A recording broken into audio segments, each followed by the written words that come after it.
आणि दोन गोष्टींची असणारी चर्चा त्या ठिकाणी झाली. एक म्हणजे UGC यांनी जो बदल केलेला आहे कायद्यामध्ये की OBCच्या विद्यार्थ्यांना सुद्धा युनिव्हर्सिटीजमध्ये आणि कॉलेजमध्ये त्यांच्यावरती अन्याय होतो, तेव्हा हा अन्यायाला तोंड देण्यासाठी जो नवीन कायदा 2025 साली UGCने केला होता, त्याच्यामध्ये ॲट्रॉसिटीचा कायदा जो आहे त्या ॲट्रॉसिटी कायद्यातली प्रोव्हिजन्स त्याच्यासारखी प्रोव्हिजन्स या लागू होतील असं नमूद त्या ठिकाणी करण्यात आलं होतं. या UGCच्या 2025च्या नियमाच्या विरोधात सवर्ण विद्यार्थ्याने आंदोलन उभं केलं आणि सुप्रीम कोर्टामध्ये काही वकिलांनी पिटिशन त्या ठिकाणी दाखल केली आणि दाखल करून या नवीन नियमावलीला स्टे देण्यात आला आणि जुनी नियमावली 2012ची जी होती की जिला पुन्हा रिवाईव्ह करण्यात आलं.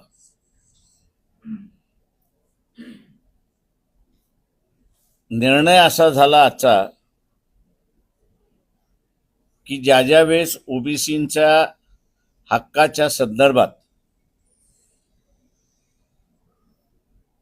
कुठलंही मॅटर सुप्रीम कोर्टात जातं तर त्याला स्टे मिळतो अशी असणारी परिस्थिती आहे.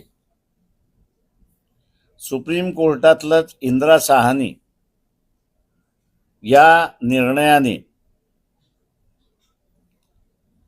संविधानिक रीत्याने OBCला आरक्षण मिळू शकतं आणि 27% दिलेलं आरक्षण हे घटनाशीर आहे असा निर्णय त्याच्यामध्ये देण्यात आलेला आहे. या निर्णयालाच अनुसरून OBCच्या नेत्यांचं असं ठरलं की आपण चीफ जस्टिस सुप्रीम कोर्टाचे जे आहेत त्यांची भेट मागायची आणि त्यांना असं विचारायचं की एकदा संविधान आम्हाला आरक्षण देऊ शकतं, म्हणजे OBCला आरक्षण देऊ शकतं, तर ते अंमलबजावणी करत असताना समाजातले काही विध्वंसक लोक की ज्यांचा अजूनही आरक्षणाला पाठिंबा नाही,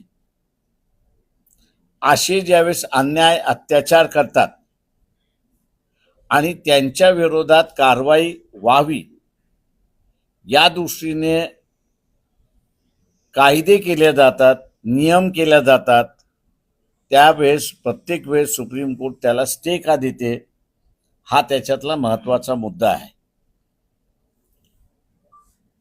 नवीन आम्ही काही मागत नाही आहोत, OBC नवीन काही मागत नाहीये. तो एवढंच म्हणतोय की अंमलबजावणी करताना समाजातले काही व्यक्ती, काही घटक ते मान्य करत नाही, त्याला डावलतात, त्याला नाकारतात आणि त्यांच्या नाकारत्याला कायद्याने कुठेही बंधन घातलेलं नाही किंवा तो गुन्हेगार आहे असं कुठेच संबोधलेलं नाही. त्यामुळे आम्हाला जे प्रोटेक्शन दिलं जाते त्या प्रोटेक्शनच्या आड सुप्रीम कोर्ट काय येतंय हा विचारण्याचा असताना आपण तिथे ठरवलेलं आहे. आणि जे कोणी OBCच्या बाजूने सुप्रीम कोर्टामध्ये लढतायत त्या सगळ्यांना आपण सरळ हाताने मदत केली पाहिजे असा पहिला निर्णय त्या ठिकाणी झाला. दुसरा निर्णय जो झाला त्याच्यामध्ये महाराष्ट्रामधल्या ज्या वेगवेगळ्या युनिव्हर्सिटीज आहेत,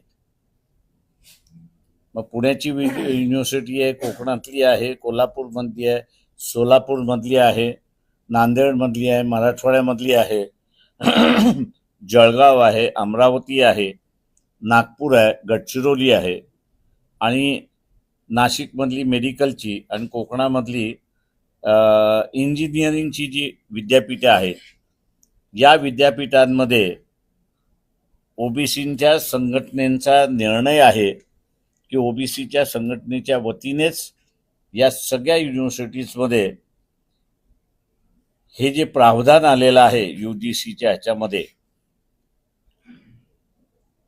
त्याच्याबद्दलची चर्चा, त्याच्याबद्दलचा अवेअरनेस हा युनिव्हर्सिटीच्या कॅम्पसमध्ये घेण्याचा निर्णय झाला.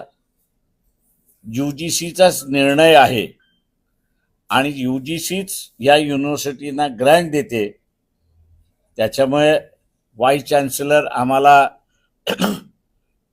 या चर्चा घडवण्यासाठी त्यांचे जे सभागृह आहेत ते सभागृह उपलब्ध करून देतील असा अपेक्षा मी त्या ठिकाणी धरतो आहोत. आणि या चर्चेच्या माध्यमातून ओबीसी विद्यार्थ्यांना मिळालेला अधिकार याचा उजागर करणं हा त्याच्यातला एक भाग आहे. हा दुसरा निर्णय झाला. तिसरा निर्णय त्या ठिकाणी जे आहे तो म्हणजे ठरलं असं की महाराष्ट्राचे मुख्यमंत्री देवेंद्र फडणवीस, की ज्यांना आता देवाभाऊ म्हणून म्हटलं जातं, त्यांनी कारवाई करताना खरातांच्या संदर्भातली कारवाई करत असताना त्यांनी फक्त एका महिलेवरती कारवाई केली, परंतु खरातांच्या व्हिडिओमध्ये बुवा सुद्धा आहेत.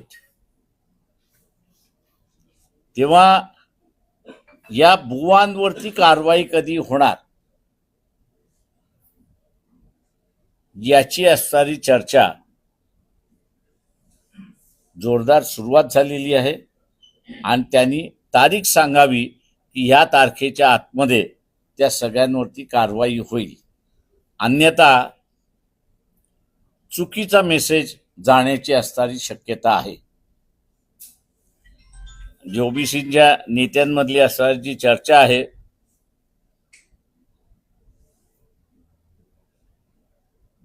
की ओबीसीलाच टार्गेट केल्या जात आहे आणि इतरांना माफ केल्या जाते अशीच असणारी परिस्थिती आहे. आम्ही महाराष्ट्राच्या मुख्यमंत्र्यांकडून अपेक्षा धरतो की ते न्याय भूमिका घेतील आणि जे जे खरातांशी संबंधित आहेत त्या सगळ्यांवरती कारवाई होईल असं मी त्या ठिकाणी मानतो. अमेरिकेच्या काँग्रेसने एक चांगला पायंडा घातला असं मी त्या ठिकाणी म्हणेन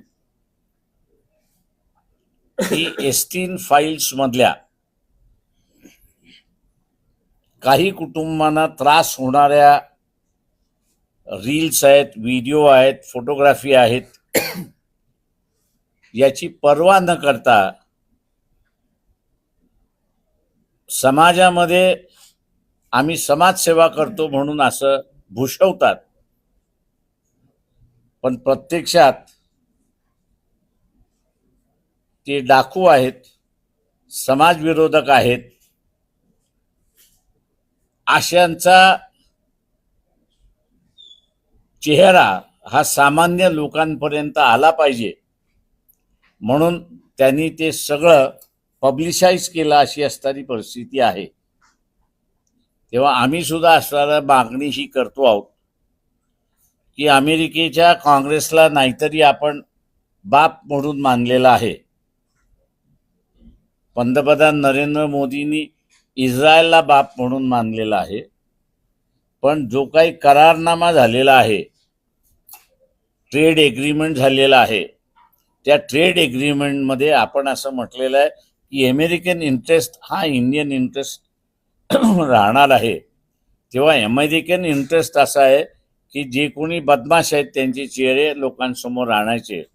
त्याच्यामुळे तेच प्रिन्सिपल मान्य करत देवेंद्र फडणवीस यांनी खरातांची जी फाईल्स आहेत, ज्या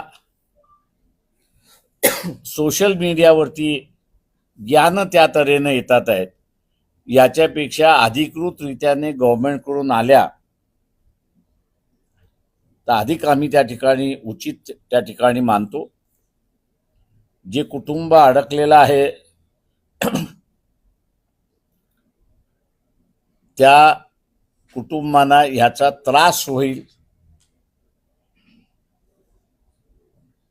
त्यांची बदनामी होईल, हे जरी आपण धरलं तरी हे जे भोंदू बाबांच्या नादी लागण्याचा जो कारभार आहे तो समाज व्यवस्थेतून थांबला पाहिजे, बंद झाला पाहिजे. या दृष्टीने निर्णय कठीण आहे हे मान्य आहे, पण हा निर्णय घेतलाच गेला पाहिजे की त्या सगळ्या व्हिडिओज, रील्स जे काही आहे खरातांच्या संदर्भातलं ते पब्लिक डोमेनमध्ये येईल, असं सरकारने निर्णय घ्यावा अशी आमची असणारी चर्चा झाली. आता आपण ह्या ओबीसीच्या नेत्यांना विचारू शकता त्यांच्या प्रश्नाच्या संदर्भात.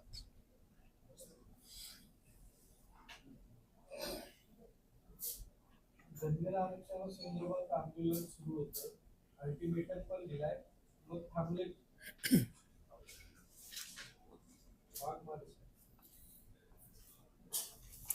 ते आता आंदोलनकर्त्यांना माहिती कोणता अल्टिमेटम दिलाय आणि त्यांना काय सरकारने आश्वासन दिलंय.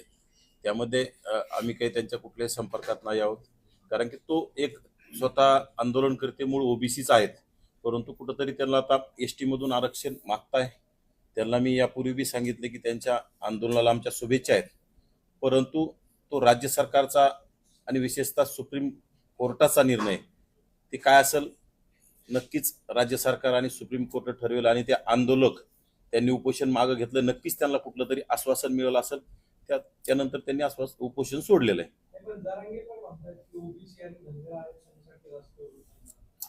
हे बघा, जरांगे म्हणजे कुठतरी मेंढ्यांच्या कळपात बिबट्या किंवा एखादा वाघ घुसलेला असं एक म्हणावं लागेल, कारण की राज्यभर मेंढपाळांना मराठा समाजांकडून झोडपल्या जाते, मारहाण केल्या जाते. अक्षरशः लातूर जिल्ह्यामध्ये माऊली सोट नावाचा धनगर समाजाचा तरुण, गावगाड्यामधला तरुण अतिशय लाठ्या काठ्यानी बडून त्याला जीवे मारलं. त्यावेळी जरांगेनी तोंड उघडलं नाही. त्यानंतर अनेक ठिकाणी मेंढपाळावर हल्ले झाले, विशेषतः जरांगीच्या गावामध्ये, मातोरी गावामध्ये जरांगीचा पुतण्या असणारा, जरांगी नावाचा जरांगीचा सक्का चुलत पुतण्या असणाऱ्या माणसांनी मेंढपाळांना डोके फोडले. तिथं जरांगी बोलला नाही किंवा धनगर समाजाचे आपण मोठे भाऊ आहोत, धनगर समाज आपला लहान भाऊ आहे, आपण त्यांना मारहाण केली नाही पाहिजे, मेंढपाळांना मारहाण नाही केली पाहिजे. परंतु हे कुठंतरी आता ओबीसी मध्ये फूट पाडण्यासाठी अगदी तात्काळ मुंबईमध्ये येऊन पाठिंबा दाखवणं, आणि पाठिंबा तरी काय, हे पुतना मावशीचं प्रेम म्हणावं लागेल. पाठिंबा एक 2-5 लोक, 2-5 डोके येऊन तिथं पाठिंबा देणं, याला पाठिंबा म्हणत नसतात. मराठा समाजाचा कुठं पाठिंबा आहे? ह्या आंदोलनाला जरांगीने पाठिंबा दर्शवलाय. त्यामुळे जरांगीच्या पाठिंब्याकडे आपण दुर्लक्ष केलेलं काही हरकत नाही.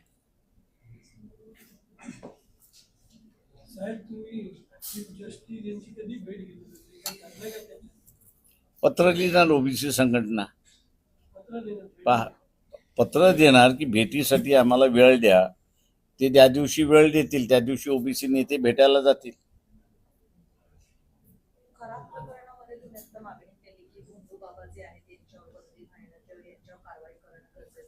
परंतु समाजात अनेक जाती धर्म आहेत आणि त्यांचे पण खूप सारे म्हणजे भोंदू बाबा असतात प्रत्येकाच्या धर्मामध्ये. या सगळ्यांवरच बंदी येणं गरजेचं आहे का फक्त भोंदू बाबा जे आहेत हिंदू समाजात माझं मी असं म्हणेन की जुन्या व्यवस्थेमध्ये जे भोंदू बाबा करणारे होते ते भोंदू बाबा नव्हते, तर ते सायन्सचे विद्यार्थी होते असं मी त्या ठिकाणी म्हणेन. कारण का आगीवरती चालणं हे मी चॅलेंज करतो की सामान्य माणसाने मला चालून दाखवावं. पण ज्यांचा हा जुना व्यवसाय होता त्याच्यातला आजही त्या आगीवरनं तुम्हाला चालून दाखवेल. आता त्या ज्या समाजाचं ही उपजीविका होती असं मी मानतो. कारण का मनूच्या व्यवस्थेमध्ये त्याला प्रॉपर्टीचा अधिकार नव्हता. जे बलूत मिळेल त्याच्यावरतीच त्याचं जगणं होतं. त्याच्यामुळे त्या बलुत्याला अधिक काहीतरी मिळेल असं त्यांनी शोधून काढलं आणि ती त्याचं होतं. आत्ताचे जे भोंदू बाबा आहेत सगळे हे जुन्या काळच्या भोंदू बाबाच्या समाजातले नाहीत. म्हणजे खराताचं उदाहरण घेतलं तर ह्या जुन्या व्यवस्थेमधल्या भोंदूच गिरीमधले असणारे जे समूह होते त्याच्यामधला नाहीये. ही आता मॉडर्न आहेत. त्याच्यामुळे ह्या मॉडर्न भोंदू बाबांचा शोषणाची व्यवस्था होती. जुन्या भोंदू बाबा जे होते त्यांच्या पोटाशी संबंधित होता. त्याच्यामुळे शोषणाची व्यवस्था ती नव्हती. महनचं आहे त्यांचं म्हणणं असं आहे की हे दलित असल्यामुळे त्यांनी हे सगळं केलंय. त्याच्यात कोण दलित? खरं हे सगळं करतोय धर्मभ्रष्ट करण्याचं काम त्यांनी केलं असं माझ्या अंदाजानं सरकारनेच खरात कुठल्या समाजाचे आहेत हे जाहीर करावं. टार्गेट केलं जातं. पण तुम्ही म्हटलं फक्त एका महिलेवर कारवाई झाली म्हणजे आता मी असं म्हणजे पब्लिक सेक्टर पब्लिक ह्याच्या डोमेनमध्ये ज्या काही रील्स आलेले आहेत किंवा जे काही फोटोग्राफ्स आलेले आहेत किंवा जे काही व्हिडिओज आलेले आहेत त्या सगळ्यांवरती कारवाई का झाली नाही? पण अनेक राजकीय लोकांचे देखील फोटो आलेले समोर. लोक त्यांच्या का मंत्री असेल तर त्यांना राजीनामा दिला पाहिजे. आमदार असेल तर सभागृहामध्ये ठराव झाला पाहिजे की हे ह्या सभागृहामध्ये राहण्यालायक नाही आहे म्हणून ज्यांचं सभासत्व रद्द करण्यात येत आहे.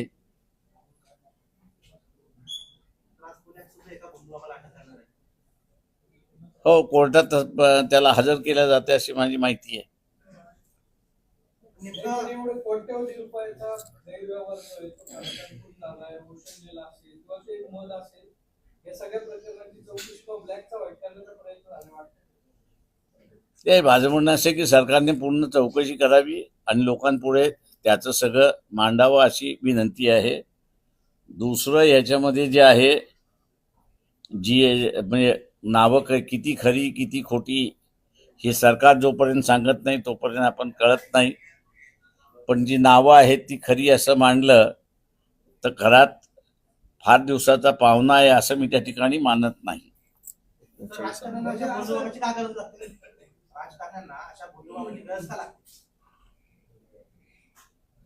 मी जसं म्हणालो की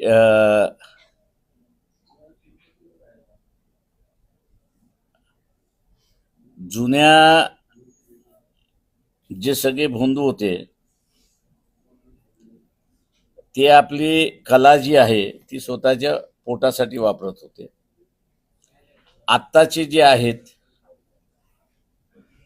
ते स्वतःला काहीतरी मिळवण्यासाठी आहेत आणि म्हणून राजकारणी सुद्धा मिळवण्यासाठीच मागं पुढं करतो. मग तो शोधतो इझिएस्ट वे काही आहे तर भोंदू इझिएस्ट वे आहे. इतरांना कोणावरती कारवाई झाली नाही देवाभावाकडून.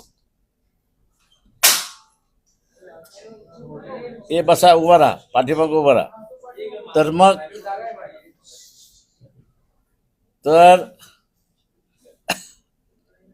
त्यांना ओबीसी म्हणून टार्गेट केलं जातंय असा प्रचार सुद्धा व्हायला वेळ लागणार नाही. जेव्हा न्याय सगळ्यांसाठी सारखा आहे हे मुख्यमंत्र्यांनी दाखवून द्यावं.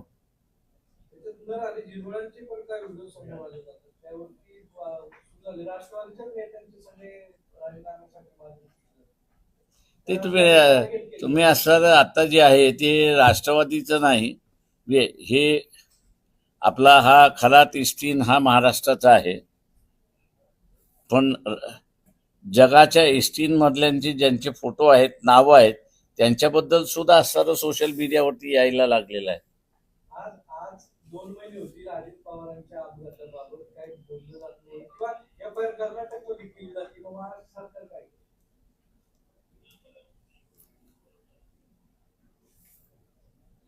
महाराष्ट्रामध्ये सरकार सगळं आलबेल आहे असंच म्हणतंय. कर्नाटक सरकारला वाटलं ह्याच्यामध्ये काहीतरी गोड बंगाल आहे आणि म्हणून 0 FIR करून त्यांनी महाराष्ट्राला चौकशीला पाठवून दिलाय. आता बघितलं पाहिजे की महाराष्ट्र सरकार त्याच्यामध्ये चौकशी करते का.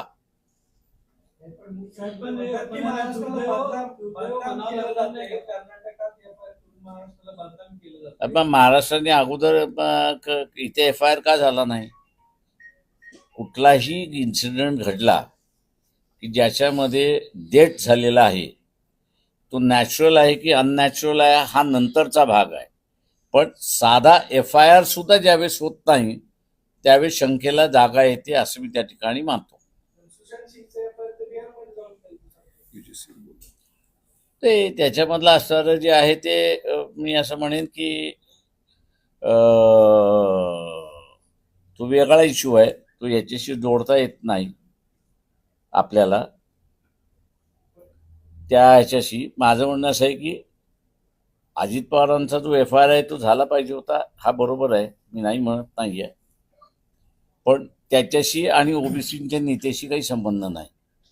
का सत्तेमध्ये ते नाहीत, सत्ता त्यांना काही मिळत नाही, त्याच्यामुळे त्यांना विचारून काही उपयोगात नाही.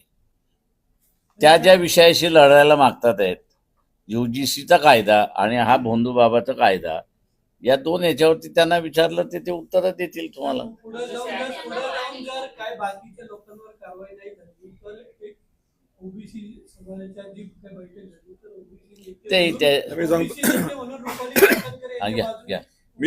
मी सांगतो एक ओबीसी नेता म्हणून की ओबीसी म्हणून रुपालीताई चाकणकरांना सुद्धा तुम्ही क्षमा करू नका. जर याच्यामध्ये कोणी अडकलेलं असेल तर ओबीसी जरी असला तरी त्याच्यावर कठोरात कठोर शासन व्हायलाच पाहिजे. पण फक्त तुम्ही एकाच प्याद्यावर तुम्ही कारवाई केली आणि बाकीच्यांना जर तुम्ही मोकळं सोडलं किंवा त्यांना तुम्ही ब्लॅकमेल करण्यासाठी जर ह्या फाईल वापरत असाल तर मात्र ते आम्ही सहन करणार नाहीये. ओबीसी जरी असला तरी त्याला तुम्ही जी कठोरात कठोर शिक्षा तुम्ही द्या, पण एकाच व्यक्तीला का. त्यामध्ये 39 आमदारांची नावं आहेत असं म्हणजे जाहीर झालेलं आहे. त्या सर्वांची नावं जाहीर करा, जनता म्हणून आम्हाला अधिकार आहे. तुम्ही फक्त एकाला प्यादं बनवता आणि बाकीच्यांना तुम्ही म्हणजे मागे दडवता, त्यांना ब्लॅकमेल करून तुम्ही सत्तेचा खेळ खेळता, हे मात्र म्हणजे आम्हाला मान्य नाहीये. त्यांच्या आश्रमाला पाणी पुरवलं होतं, त्यांना वेगवेगळ्या लॅविश सोसायटीमध्ये त्यांना राहायला जागा दिली होती, असे सगळे आरोप होत आहेत. मंत्रालयातले काही मंत्री देखील त्यांना सपोर्ट करतायत अशी धक्क्यावादात चर्चा आहे. तुम्हाला नेमकं काय वाटतं? सर्वात म्हणजे या महाराष्ट्रामध्ये जो वारकरी संप्रदाय आला की त्यामध्ये सर्व बहुजन समाज हा मध्यम मार्गाकडे वळलेला होता. याच्यामध्ये तुकाराम महाराजांनी या सर्व भोंदूबाबावर प्रहार केलेले होते. ऐसे कैसे झाले भोंदू कर्म करोने म्हणते साधू. म्हणजे आपल्याला आपल्या महाराष्ट्रीय परंपरेला यातला कुठलाही भोंदूपणा मान्य नव्हता आणि संतांनी त्याच्यावर कोरडे ओढून हा भोंदूपणा त्याने दाखवून दिलेला होता. परंतु आत्ताचे सत्ताधारी त्यांना सत्ता टिकवण्यासाठी जर भोंदूबाबांची मदत घ्यावी लागत असेल तर या पुरोगामी महाराष्ट्राला ही लाज आणणारी गोष्ट आहे. मला या महाराष्ट्राचा नागरिक म्हणून मला लाज वाटते की या राजकारणामध्ये ही जर भोंदूगिरी आणि बुवाबाजी जर त्यांना राजकारणासाठी वापरायची वेळ आलेली असेल तर हे महाराष्ट्राच्या राजकारणाचं अधपतन आहे. तुम्ही म्हणताय की आर्थिक चौकशी व्हावी चाकणकरांची आणि त्यांच्या आर्थिक चौकशी नाही म्हणत आहे. नाही तुम्ही सर्व तुम्ही सर्वच चौकशा करा आणि सर्वात कठोर शिक्षा द्या, त्यांना ओबीसी म्हणून बिलकुल हायगाय करू नका. पण त्यांच्याबरोबर 39 आमदारांची जी नावं आलेली आहेत ती नावं जाहीर करा आणि त्यांच्यावर पण तुम्ही कारवाई करा. ओबीसी म्हणून कुणालाही तुम्ही वेगळं क्षमा करू नका, कन्सेशन देऊ नका, सर्वावर कठोरात कठोर कारवाई करा. सारखी कारवाई झाली. युजीसी ऍक्ट संदर्भात विद्यापीठ स्तरावर ओबीसी नेते काही कार्यक्रम घेऊन जाणार आहात. ओबीसी संघटनांनी आम्ही आज प्रत्येक जिल्ह्यातले आज संघटक आलेले होते वेगवेगळ्या संघटनांचे, आणि आम्ही असं ठरवलेलं आहे की या युजीसी ऍक्टमध्ये जर ओबीसी समाजातल्या विद्यार्थ्यावर अन्याय झाला तर त्याला सुद्धा संरक्षण यात मिळण्याची तरतूद केलेली आहे. आणि दुर्दैवानं या तरतुदीला काही राज्यामध्ये विरोध झाल्यामुळे सध्या त्याला स्थगिती आलेली आहे. तर आमची अशी ठाम मागणी आहे सर्व ओबीसी संघटनांची की ओबीसी त्यातले मायक्रो ओबीसी या सर्वच ओबीसी समूहाला की विद्यापीठामध्ये शिक्षणामध्ये जो भेदभाव होतो त्यातून त्यांना संरक्षण मिळालंच पाहिजे. यासाठी आम्ही प्रत्येक विद्यापीठामध्ये जाऊन ओबीसी संघटनांच्या बॅनरखाली आम्ही सर्व विद्यार्थ्यांशी चर्चा करणार आहोत, जागृती करणार आहोत, आणि यामध्ये जर गरज पडली तर आम्ही कोर्टामध्ये हस्तक्षेप याचिका दाखल करू. आणि साहेबांनी सांगितलं त्यानुसार आम्ही सुप्रीम कोर्टाच्या न्यायाधीशांची आम्ही वेळ घेऊ आणि त्यांना विचारूयात की ओबीसी प्रश्नावर तुम्ही एवढा सापत्नभाव का दाखवता. प्रत्येक वेळेला याच्यावर स्थगिती येते, लवकर निर्णय होत नाही, कारण ओबीसीला लढण्याची क्षमता नाहीये. महाराष्ट्रामधला ओबीसी हा नेहमीच दबून राहिलेला आहे आणि ही लढण्याची जी प्रेरणा आहे ती आंबेडकरी चळवळीतून मिळालेली आहे. त्यामुळे आम्ही आता ओबीसी या वेळेला लढण्यासाठी आम्ही स्वतः मैदानामध्ये उतरत आहोत. आमची प्रेरणा आणि जो आमचा आदर्श आहे ते आंबेडकरी चळवळ आहे. त्यामुळे आम्हाला ओबीसीच्या हक्कासाठी, ओबीसीच्या संरक्षणासाठी आम्हाला मैदानात उतरावं लागणार आहे. साहेब हे युद्ध सुरू आहे इराण आणि अमेरिका यांनी त्यामुळं लॉकडाऊन लागल्यासारखी परिस्थिती निर्माण झाली असं वाटतंय. हे संपू द्या, मग आपण बोलू त्याच्यावर. युजीसीवर काय असेल तर बोला.